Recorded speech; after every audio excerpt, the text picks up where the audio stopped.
Hello everyone, आपका हमारे YouTube channel पर स्वागत है। तो आज इस वीडियो में मैं आपको एक नया टॉपिक करवाने वाली हूँ, व्यावहारिक हिंदी का। तो आपके सिलेबस में एक और टॉपिक गिवन है, अनुभव लेखन। तो अनुभव लेखन जो है, इसमें आपको क्या करना है। इसमें ये क्वेश्चन भी आ सकता है कि आपसे ये पूछ लिया जाए कि अनुभव लेखन लिखने के नियम बताइए, कैसे अनुभव लेखन लिखा जाता है। या फिर ऐसा भी हो सकता है कि आपको कोई विशेष स्थिति दे दी जाए जिस पर आपको अनुभव लेखन करना हो, जैसे बाजार का दृश्य, या फिर अगर आपको क्रिकेट का मैच, इससे रिलेटेड अनुभव लेखन लिखने को दिया जा सकता है। तो सबसे पहले तो हम ये जानेंगे कि अनुभव लेखन के लिए कौन कौन सी बातों का ध्यान रखना चाहिए, कैसे अनुभव लेखन किया जाता है। तो वीडियो को स्टार्ट करने से पहले आपसे कहना चाहूँगी, अगर आप हमारे चैनल पर पहली बार आए हैं तो सब्सक्राइब कर लीजिए, ताकि हमारी हर वीडियो की अपडेट आपको टाइमली मिलती रहे। तो चलिए जानते हैं अनुभव लेखन कैसे लिखा जाता है। अनुभव लेखन जब आप लिखेंगे तो अपने लेख की समय सीमा का आपको ध्यान रखना है, ठीक है, कि आप किस समय के बारे में लिख रहे हैं।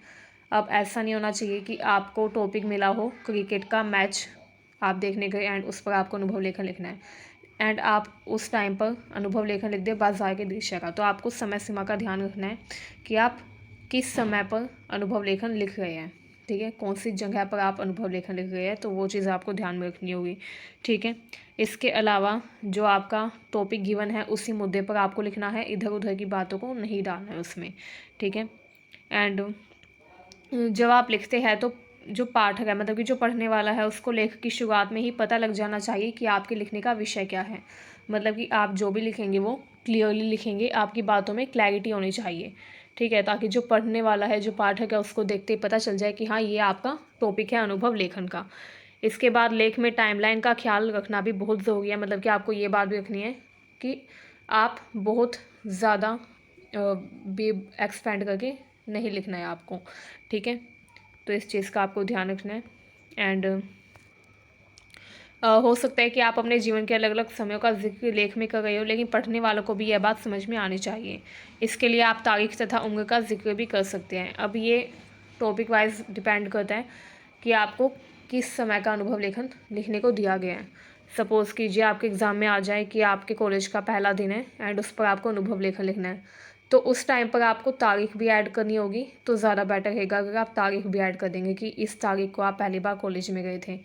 एंड समय भी अगर आप ऐड कर देंगे कि सुबह का समय था, दोपहर का समय था, तो ज़्यादा बेटर रहेगा, ठीक है। तो जब आप अनुभव लेखन करते हैं तो आपको समय का ध्यान रखना होता है कि आपको समय भी लिखना होता है, एंड अगर हो सके तो तारीख भी लिख देनी होती है, ठीक है, ताकि आपके जो लेख को पढ़ने वाला इंसान है उसके मन में अच्छा इंप्रेशन पड़े, ठीक है। इसके अलावा अलग अलग समय के बारे में आपको क्लियरली बताना होगा कि इस समय ये किया, उस समय वो काम किया, ठीक है।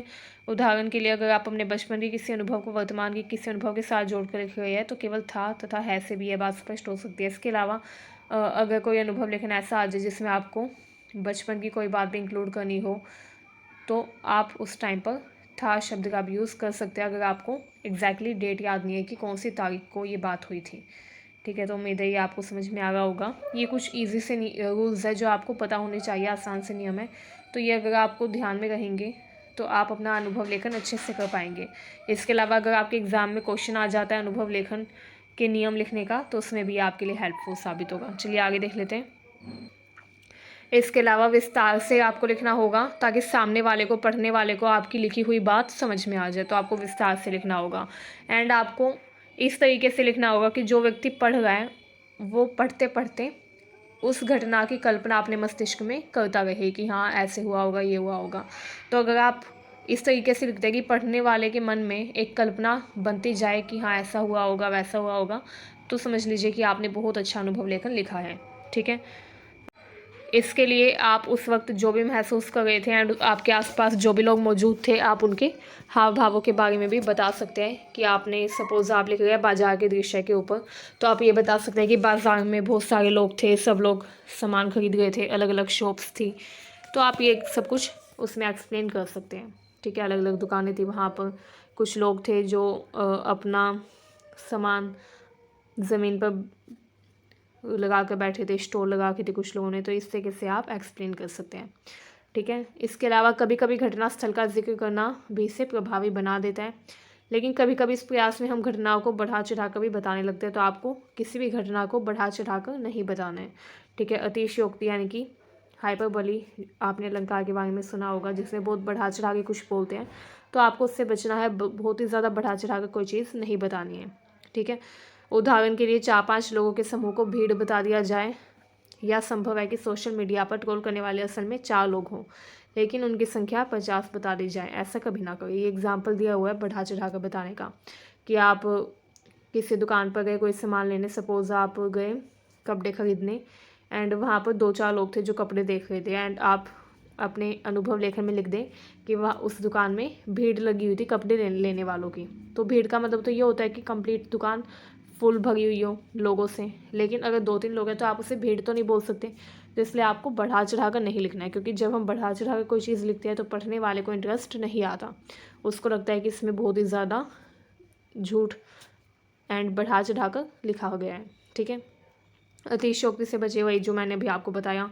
ईमानदारी तथा सच्चाई से लिखे, जो सच है जो सत्य है वही आपको अपने अनुभव लेखन में लिखना है, ठीक है।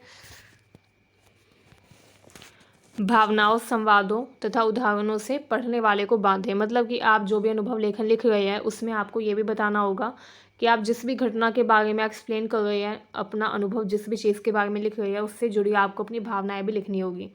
जैसे आप बहुत ही हैरान थे बाज़ार में भीड़ देखकर, या फिर आप ये लिख सकते हैं कि आपको बहुत खुशी हुई जब आपने क्रिकेट का मैच देखा, अगर मैच के ऊपर निबंध आ जाए तो, ठीक है। तो उसमें आपको अपनी भावनाएं भी लिखनी है कि आप उस समय पर कैसा महसूस कर रहे थे, ठीक है।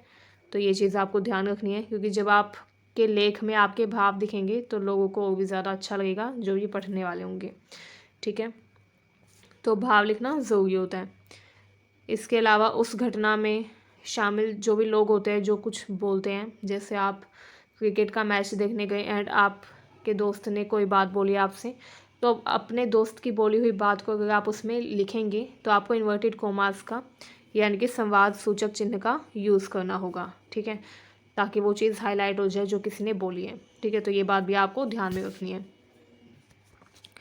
अब आपने घटना से जो भी सीखा है वो आपको ज़रूर लिखना है। आपके अनुभव लेखन में कोई ना कोई सीख ज़रूर मिलनी चाहिए। ये आपके एग्ज़ाम के लिए भी काफ़ी इम्पोर्टेंट है। जब आप अनुभव लेखन लिखेंगे, अगर आपके एग्ज़ाम में कोई भी क्वेश्चन दिया जाए कि इस चीज़ पर आपको अनुभव लेखन करना है, तो आप जो भी लिख रहे हैं उसमें आपके कोई ना कोई सीख ज़रूर मिलनी चाहिए, ठीक है।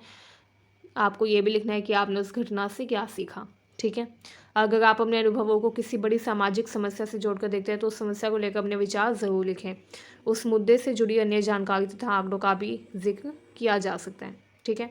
तो ये काफ़ी इम्पोर्टेंट है कि आपको अपने अनुभव लेखन में ये ज़रूर लिखना है कि आपने उस चीज़ से क्या सीखा, या आप जो भी अनुभव लेखन लिख रहे हैं जहाँ के भी बारे में उस घटना से आपने क्या सीखा, ठीक है। तो ये कुछ इम्पोर्टेंट चीज़ें थी अनुभव लेखन के बारे में जो कि एग्ज़ाम में पूछी जा सकती है, तो आपको ये पता होनी चाहिए। Thank you for watching this video. Thank you very much.